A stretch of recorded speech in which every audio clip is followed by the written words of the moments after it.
Bum bum bum bum bum.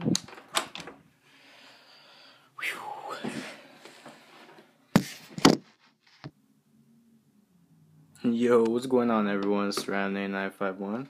I'm here bringing you a review on my green Xamel. So, just for color comparison, and I might just turn off this light because it's not really helping.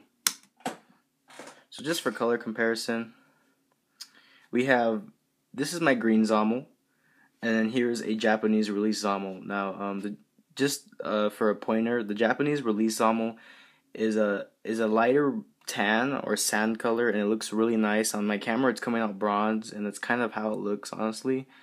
And it's a lot nicer color than the American release Xamel, so definitely there is a big color difference. But just to show you the color difference between the green Xamel and this one, you can see this one's drastically darker and deep. Now from my camera, it looks like it's coming out more like a chocolate brown than it is a green. But trust me, it's the camera. The camera can't really recognize it because it's fusing both the green and the original color of the Xamel, so it's like coming out chocolate brown. But let me see if this helps. So now you can kind of see the green tint on it almost. It's kind of hard to see because to be honest, the camera really doesn't do the justice as you think it would. But I don't know if that helps. But the arm you can really tell is green, and that looks. I mean, the whole figure came out extremely good. Like everything came out very well. I mean, Joshua Gundam. When I saw the video, I was blown away, and I was actually liking the color that it looked, which was like chocolate brown. And if I ever get my hands on another Xamel, I'm gonna try to make it chocolate brown, honestly. But he did a fine job to it, honestly. I mean, he went over the top. The color came out great, in my opinion. I love it. In person, it looks like army green, but in the camera, it looks like chocolate brown. Just to give you another look on how it looks. You can see there's the green right there. That's basically how it looks. And it came out very good. And the green looks even more green in the back, so I'll show you how that looks right now. Kind of give you a walk around how it looks. See, there's a green, more green.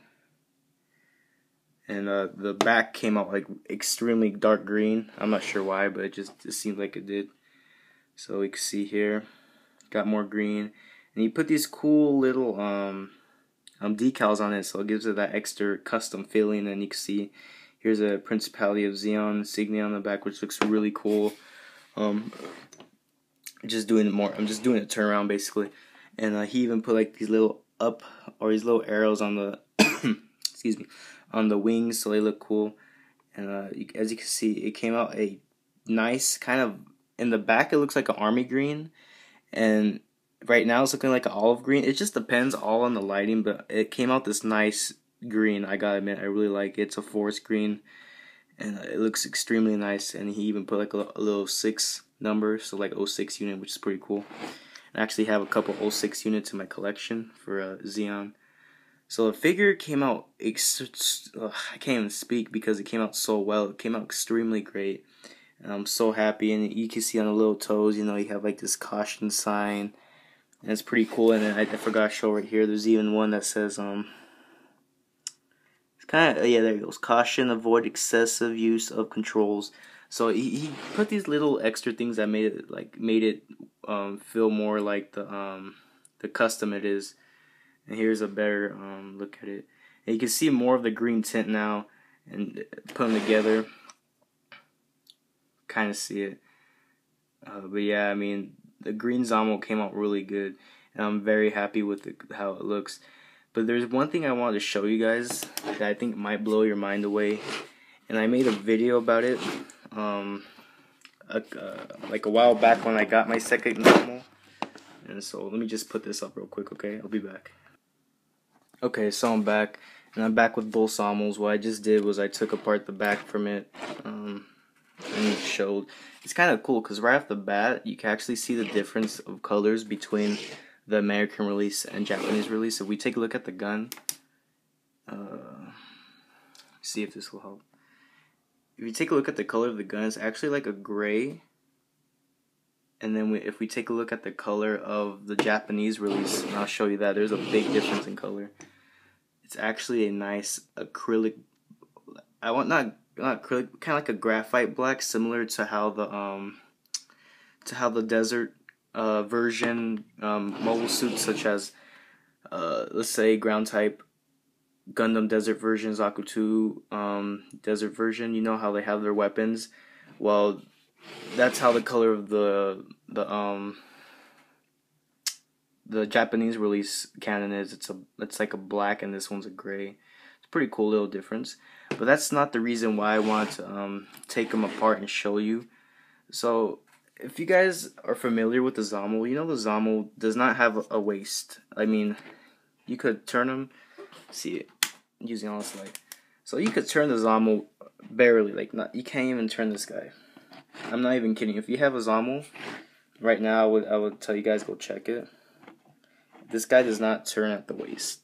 Now, before I sent my Xamel off to be custom colored to Joshua Gundam, I actually had an idea, and I think it worked out extremely well. So let me show you what I mean, guys. So here's your Xamel, and you know the Xamel really doesn't move too much, but I did something that actually makes him like 20 times better. So let me just show you what I did. Let's see if I can do this one hand. What? Oops, that wasn't supposed to happen. It's kind of hard to move him with one hand. Let me see. Give me a second. I'll pause this real quick. Alright, sorry about that, guys. So I had a problem with that because I was moving it by the shoulder. So let me try to do this the best I can. So like I said, Xamel doesn't have a waist joint, but what I did was I modified the skirt, and I made it easier to where he can. So basically what you're seeing right now is the Xamel doing a 360 on the waist, which is a big improvement on articulation. So basically, to do that, you go in at the cost of the Xamel's cables, because let me just show you. If you have a Xamel untampered, it has cables that go around its waist, and those cables actually do inhibit it quite a bit from even moving, because unlike the Zaku 2 cables where you could take out and put back in, I believe these cables are actually glued in, and if you try taking them off, they rip. So if you ever want to do the mod, it would be at the cost of your Xamel's waist cables. But let me show you what I did. So basically, well, yeah, well, maybe I'll do it in a different video. Let me just explain it. Basically, what you do is you gotta separate the bottom of the body from the top. Once you do that, you know what? Just to save it, I'll make it in a different video because this is gonna get too long. But yeah, basically, I modded my Xamel I got to have a waist joint, and I think it's amazing. I mean, the Xamel is one of the least I mean, it's very articulated, but it doesn't have very much mobility because, you know, it's so big and bulky. And giving that extra, giving it the chance to allow it to use its waist joint at its maximum potential is just crazy. So I was very happy. Now, of course, when you have the back on it, it's not going to allow it to do that because you know, it's on the back, and it's just the back gets in the way from allowing it to turn, and it's just I think it does at least. Yeah, because what happens is when you try to move this, the arm ends up hitting that. So it's really cool. You know, your Xamel could be looking this way, and it's like that. And it really gives it that extra sense of articulation. And if it really wants to, it could be, you know, doing a 360 and like, hey, I see you. It's pretty cool. I like this mod, and it's really given the Xamel a lot of extra mobility, and he's not so, how can you say, basically he's not so stiff anymore. He's a lot more movable, so it's very cool. And I did that mod before I sent it to Joshua Gundam. I told him if he could in the video and show it off, but I think he forgot, kind of slipped his mind because, you know, he's very busy. He's always doing other stuff. But I will make a video on how to do that, and some tips on how to make it easier because honestly, when I was actually taking apart the Xamel, I literally thought I was gonna break it. So yeah, it's kind of scary modifying a figure like this because they are very rare, and they can be extremely expensive. I mean, used, these guys could go for like they could start off from 40 and go up. The last Xamel I saw 100% complete went for like $60, so they're not cheap, and they really aren't. So I just want to show you that comparison and show you the color comparison, that this guy is actually a green and not the chocolate brown everyone thought he was.